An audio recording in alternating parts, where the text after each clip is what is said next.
Do you really know just how heavy 24 hours of metal music really is? About the weight of your mobile phone. Download our free andrewhogue.com iPhone and Android apps now. That way, you'll never be far away from us.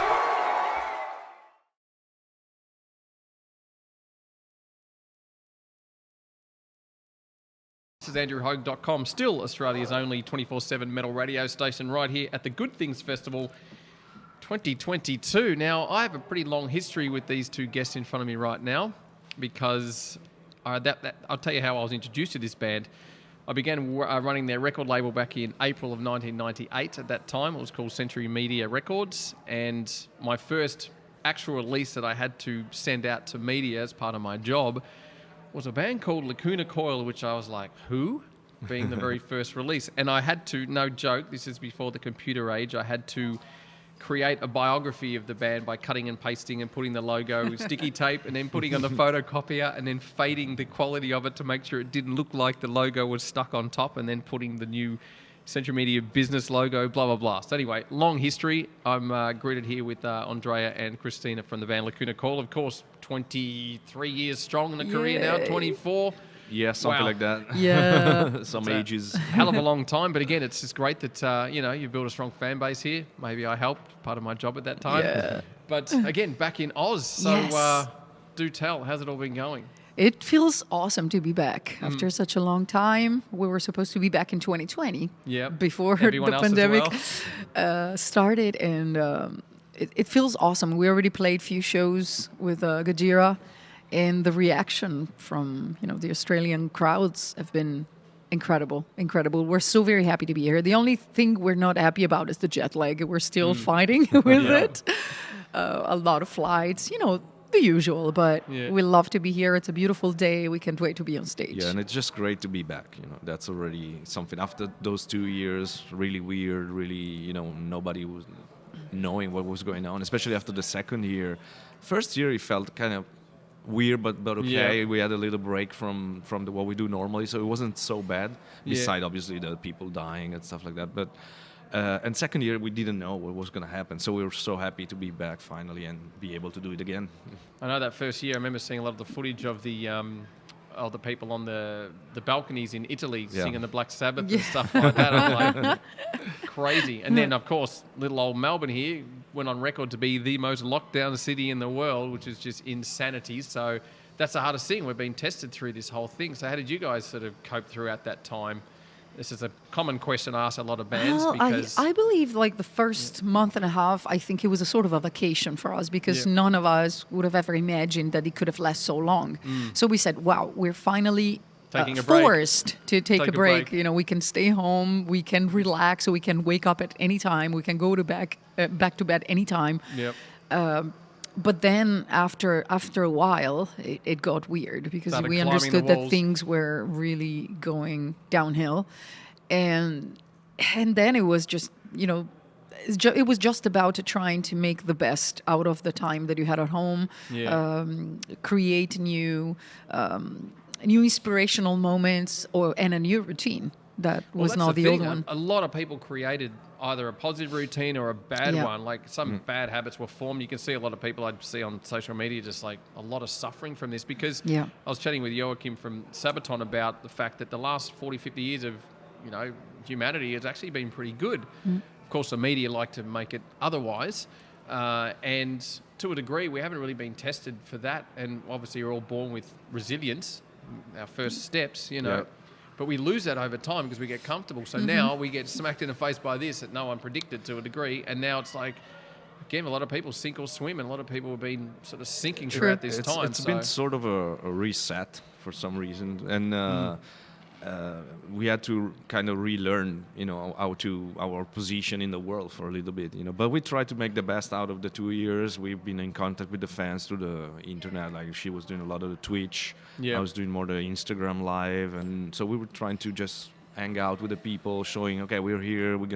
It's gonna get better sooner or later, And so we tried to stick it up, and it worked. You kind of bond and even stronger relationship with the fans, because they felt they weren't alone, they weren't suffering somewhere alone at home. Well, as humans, we're connected. That's Yes. what we do. That's what we need, especially when we come to live shows. And that's when you hear a lot of bands and people missing that, because that's kind of a real way to connect us. Hence why a lot of people felt so isolated during Yep. Yeah, these at least times. we had a way to connect, because Yeah. I can't imagine, something like this without medias, without outlets, to be able to connect with someone on the other side of the world I mean, that might can you be imagine alone. like World War I and II, writing letters for 3 or 4 years, Yeah. not hearing back? That's why I always sort of said to people, Yes. others before us have done this so hard. Yeah. So this is where I sort of said to people, not to say that you're weak, just to say, people before us, we've got to learn from them.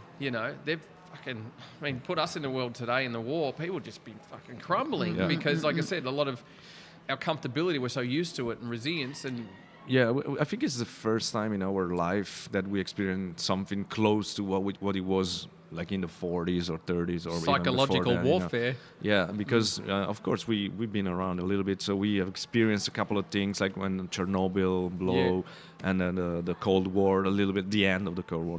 We were still kids, but we lived through that, But we never experienced something this extreme like these 2 years, I think. Yeah.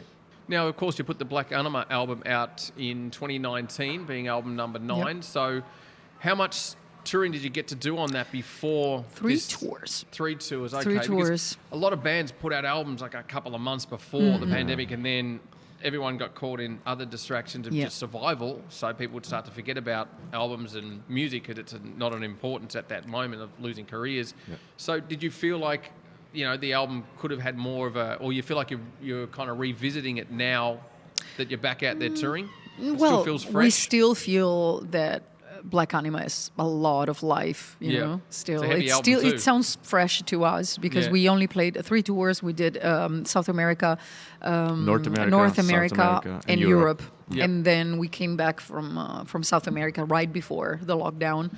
Like we landed on a Saturday and Monday we started the lockdown. You're just like, oh shit. Sucks, and therefore it's like a new record for me. Of course, Yeah. we have Comalize XX, which is the latest record in terms of Releases. release, but let's but we talk feel about that that. Black Anima it's Yeah. a new record. I mean, that's still as one of well. the heaviest albums you guys have put out, obviously Yep. following your career and putting out your music over the years. With the Comalize XX, did this idea come about during the pandemic of, all right, well, we've got Black Anima, it's out there, we've toured a bit on it, but obviously we can't do anything now for the next year or two.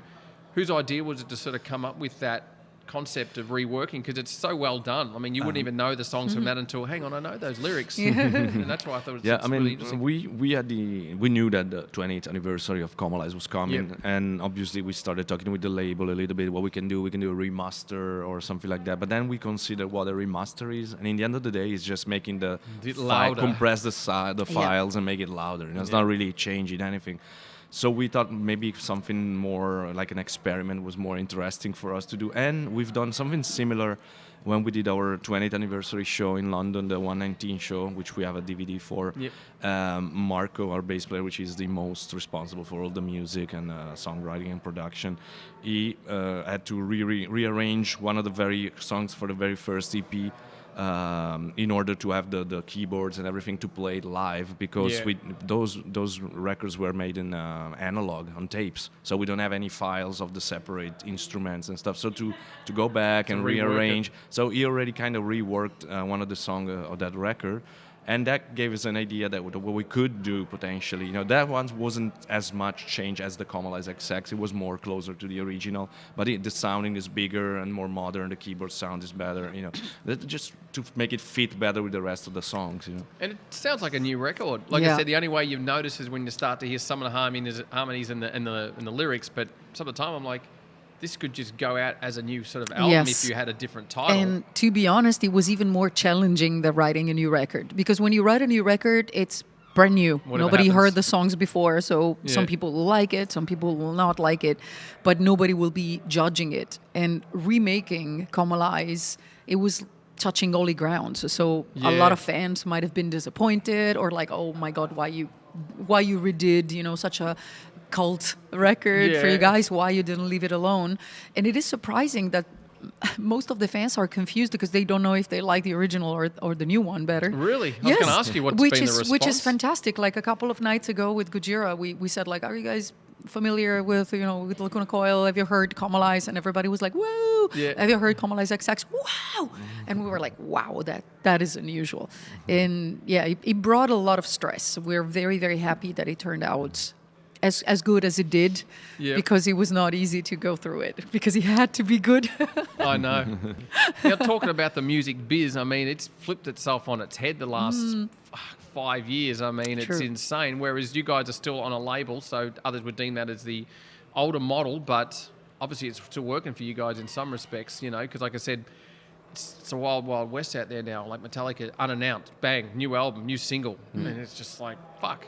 Like everyone's got a different way of doing stuff. So how are you finding, adapting and changing with I think it's the changes? It's actually changing by the month. Like, Yeah. well, what works this month it might not work next month. True, exactly. That's how. Because we just played a show in Milan for the Comalize release, the Yeah. XX, and with the label came down from Germany, and we went to talk the day after we had a meeting and at lunch together, and we talked about the developments of how we should do things for the next record, and what's happening and they also were very. They say, okay, well, what I'll say now, it might not be valid next year, but so at the moment it seems like it's more centered on the singles, because obviously the streaming services are giving more focus on the one song. It's easier to give focus to one song instead of putting out 15 songs It's and attention then get spans lost. too, Exactly. Yeah. But I think the album will still be our format. We will go for the album, but maybe before you release the whole album, you work more singles instead of do just 2, 3 like usual. Maybe you put out like let's say 5 songs with 5 videos and work the individual tracks, and then go to the full album. But the full album is still important. We still sell 100%. a good amount of vinyls, and it's still even the when you do the special editions, it still sell pretty well. So. I like a lot of bands that are pushing back on what they think they should do because the industry's trying to push them towards that. Like I had a chat with Mike from Arch Enemy, and he's like, well, we're still album cycle to album. That's kind of how they've done their model for years, and it works perfectly. And he sort of just laughed and said, well, there's a lot of push for content creation, as he put it, because people just want to see more of just music now. Like what did you have for breakfast? And sometimes that can kind of not so much ruin the illusion, but. How far would you guys? Because It is overwhelming. It is overwhelming, to be honest. I mean, I like social medias. Sometimes it's crazy that if you don't publish things on your social medias, for the world, it's like nothing ever happened. Like you're a ghost. Yeah. While most of the times, if you don't put a lot of stuff, it's because you're doing a lot of stuff behind the scenes, but people don't see it. We embraced it because we know it's part of the job. Back then, it was probably more about videos and interviews in magazines. And now it's just changed. Yeah. I mean, you can't expect life to stand still. You just have to evolves. move with it. And I have to say that we've been pretty up for evolution. We are not only resilient as people in general in life, but we also like new things. We always keep an eye on what's happening. We just embrace it. We know that it is what it is. Yeah, 100%. Yeah, it's just a bit difficult because they keep adding new outlets. So first it was only Facebook or MySpace even before that, then Facebook, and now Instagram, okay, and then start TikTok, Yeah, this and that, then Twitter and TikTok, and there's we don't do dances though. We still have to improve on the dance side. Yeah, but some of these outlets are more for creators, like content creators. They're not really for a band, unless you have somebody in the band that really is into the content creation. But so it's also important to understand where you can push or where it's maybe useless to push, because it's not what you. Yeah, you don't and want also to you need time in order to do that. You need time. Editing, doing all that stuff, setting up lights, it takes a lot of work. Not these only content that, but even creation. if you want to do Twitch, you have to dedicate at least a couple of hours out of your day. But if you're traveling, if you're playing, if you're doing interviews, you don't have this time. You don't have the luxury of having a 48 hours day One in your good life. thing for us is that we like also other things that are beside music that are fitting the same kind of atmosphere, like video games or board games, or so it's something that we like to do without any sacrifice. If you have to go to a comic convention, it's nothing more than great for us. Like we really love to do all those things as well. So it's not a problem for us to open up to different things that still kind of belong to the world, our world. And plus, you have a life away from music too, and other interests like Yes, sleep yes. and health. Well, I'm getting the wrap up here, so we can both get you to choose one of your favourite Lacuna Coil songs from the history of the back catalogue, and just a favourite heavy metal song from any band that you just go, yep, that's still one of my go-to tracks. I will go. Well, it's hard. It's like asking a mom which kids are you taking to I would go with to Trip the Darkness. Disneyland. Yeah. Trip the Darkness from Dark Adrenalines. And as another band, I would say Typo Negative. It can either be, let's say, Life is Killing Me. Yep. It's good. And you, I Christina? would say Tightrope XX from Yep. Kamalize XX, and I would say Gojira, The Cell. Yeah, what a band. Yeah, we love them, and they're great people as well, which, Helps. it's something important nowadays. I mean, not only amazing musicians, amazing performers, but really genuine, kind, adorable. I think that's a dudes. shift in humanity lately too. People are sick of shit people. It's like we all know now we've got a threshold of what we want to tolerate and what we don't want to tolerate. So Yeah. that's a good sign. That there's It's improvement good. I there. mean, the older you get, the better you are in, keeping Selecting. out. Filters, Yes, your filters get yes, stronger. exactly. Like I don't need, bullshit around me. I just want cool people around me. We've got moths flying Yeah, around here as and well. and not a moth, maybe. Stay All right, there. well, thanks again. It's always great to see you guys, and I look forward to having you guys back in Australia because, again, you've got a loyal fan base here, and Yes. It's a pleasure. keep bringing the music, and I'll Getting keep ready playing for it. the show. All right, you're about to hit Whee! the stages very soon. So let's hear some Lacuna Coil here on AndrewHogue.com. Thank you. Ciao, Ciao, everybody. ciao. Thank you.